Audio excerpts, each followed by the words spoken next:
Hi, Zaza checking in again to talk about dogs and trust. Obviously I can't talk for too long because probably people would get bored to listen to me talking for too long. But the things that I think are important to mention when it comes to trust with dogs is that, first of all, dogs do need a leader.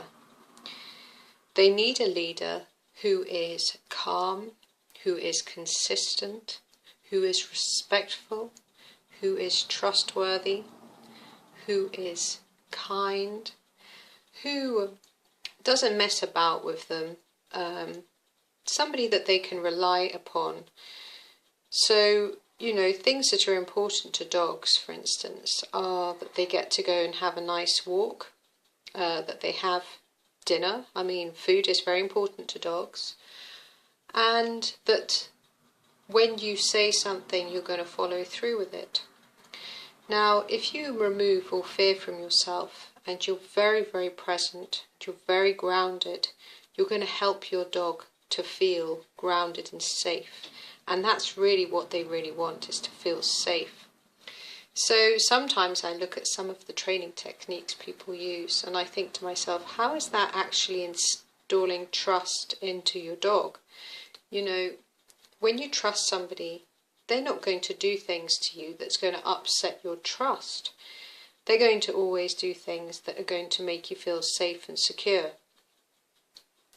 So when you get a new dog, and say for instance that dog might have some issues, first of all, you would not have got that dog if you didn't have some sort of corresponding vibratory frequency going on in yourself as well, because like can only attract like. So there's got to be something going on within you that you need to work through, because otherwise you wouldn't have attracted that dog. So you attracted that dog for a reason. And if they have got issues, you can't just think that, oh, you know what, I'll just let the dog just sort it all out and it'll be fine. That might work for some people if they're very lucky in some occasions. But in general, if a dog has had a lot of trauma and has been kept away from other dogs, not been able to socialise, not been able to have access to food, access to go out for walks, to ground energies, opportunities to do things that are play-like and enjoyable for a dog, that dog needs time. That dog needs time to adjust and to recalibrate the energies within the dog. And whilst the dog recalibrates the energies within themselves with your help, it gives you an opportunity to really be true to your word, that you are going to be very respectful of that dog. When you bring food, you're not going to say, oh, you know what, here it is, take it away, here it is, take it away, like some crazy people do. You're going to give your dog the food and honour your dog. Here's your food, I love you, enjoy your food, may it nourish you, may it make you feel really good. And when you have a consistent approach, and when you're fair, and when you're calm, and you're doing things from the heart, you don't have to worry about all of this, oh, I've got to be all dominant and all like over my dog. Because that's just a myth, that's just totally myth-like. It's not real. Respect is a two-way thing. If you want respect, you must give respect. If you want your dog to trust you, you must trust your dog. And if you ask your dog to do something, you must be consistent and you must follow through. Now, I'm not suggesting that you're going to ask your dog to do things that are just ridiculous, but there are certain things a dog needs to know to do. A dog needs to know to stay still. I use stop as a command. I don't use loads of commands, but where you have traffic, and I live on a fairly busy road, you need to know how to get your dog to stop immediately. And my dog will. The other thing is, of course, cyclists. When I'm walking along the prom, I need to make sure that my dog's not going to walk in front of a cyclist and harm the cyclist and himself at the same time. So there are certain things that You know, it's important to teach your dog commands. A few to keep them safe. Imagine if you have a little child. Your duty is to keep that little child safe. You're not going to let that child cross the road by themselves, and you're not going to allow your dog to cross the road by themselves.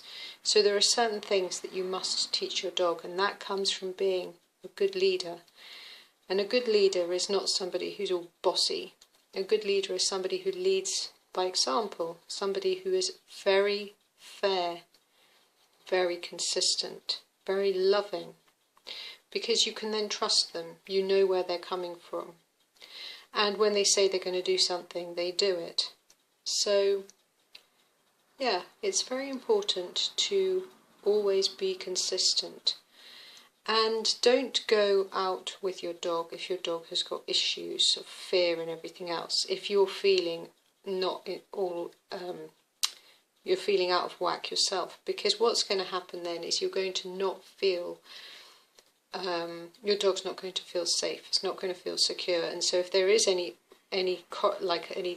likely problems to come up, they're likely to come up when you're not in control of your own self.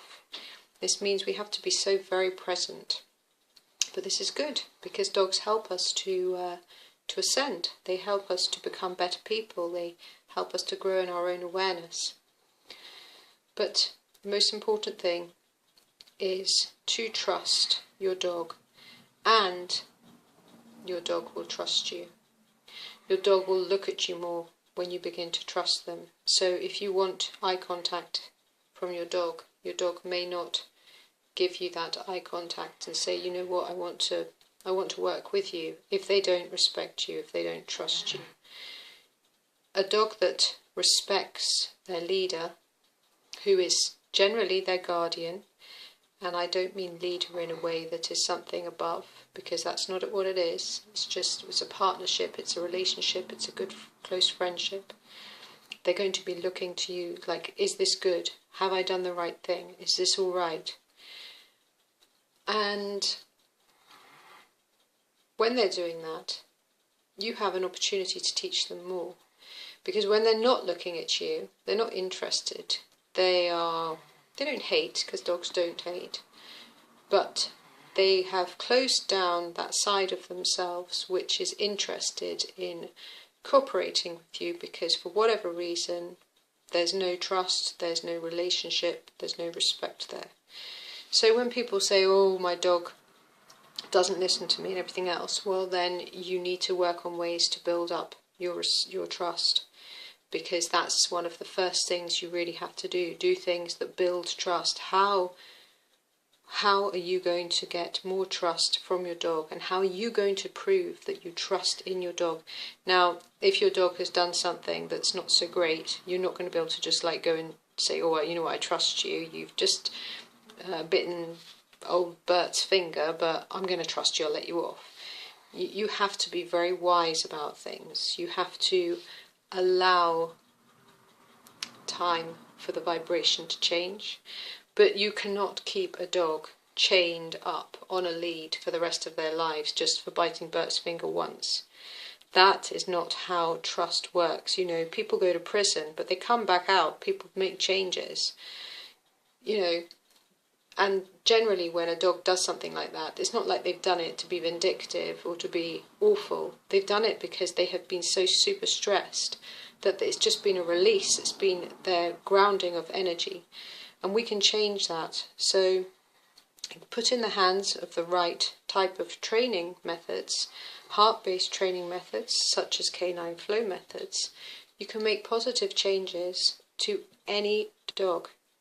And to the people as well, provided, of course, the people are ready to want to make that change. If they're not, then it's not really going to work out, because there's only so far you can go. Of course, you know, canine hypnotherapy and things like that is really, really beneficial. Meditation, very, very beneficial. But trust is really important. Trust is the foundation for all relationships. And the more you trust in your dog, the more you give opportunities for them to trust you, the better your relationship will be, and the more you will grow in awareness with one another. And that's a really beautiful thing, and that's how it should be. It should all be from the heart with a lot of love and completely devoid of all fears. So, trust, lots of love, and thank you very much for watching. Bye from me, Zaza, and I'm just going to put the camera on my very special business partner, the Reverend Boo Boo, who is currently sunbathing. There he is. There he is. Thank you.